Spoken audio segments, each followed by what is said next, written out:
থেমে থেমে বৃষ্টির মধ্যে ট্রাকের ধাক্কায় ছিন্ন ভিন্ন পোশাক শ্রমিকবাহী বাস চালকের অসতর্কতায় আবারও সড়কে ছড়ল প্রাণ।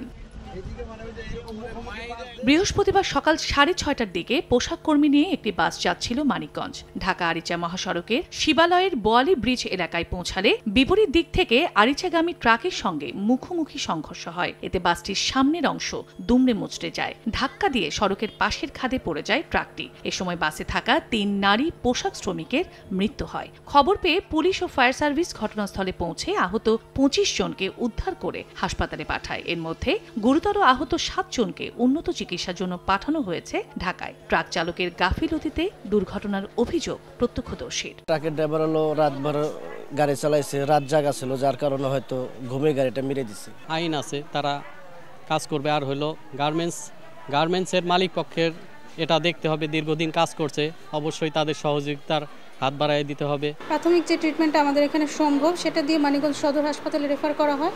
আর যাদের অবস্থা মোটামুটি স্টেবল তাদেরকে আমরা এখানে ট্রিটমেন্ট দিয়ে ইনডোরে 2 জন ভর্তি আছেন, আর বাকিদেরকে ট্রিটমেন্ট দিয়ে বাড়ি পাঠিয়ে দেওয়া হয়েছে। পুলিশ জানায় নিহতদের লাশ পরিবারের কাছে হস্তান্তর করা হয়েছে। তদন্তে মাঠে নেমেছে তারা। ঘটনাস্থলে একজন মারা যায়, আর রাস্তা বৃষ্টি ছিল সে সময়। আর 7-8 জনকে আমরা স্থানীয় জনগণের সহায়তায় হাসপাতালে প্রেরণ করে ইতিমধ্যে হাসপাতালে আরও 2 জন মারা যায়। তদন্ত করে বুঝতে পারবো যে আসলে কার দোষটি কিভাবে কি হয়েছে। হাইওয়ে পুলিশের তথ্য মতে ঢাকা আরিচা মহাসড়কে চলতি বছরে 15টি দুর্ঘটনায় অন্তত 12 জন নিহত সহ শতাধিক মানুষ আহত হয়েছেন।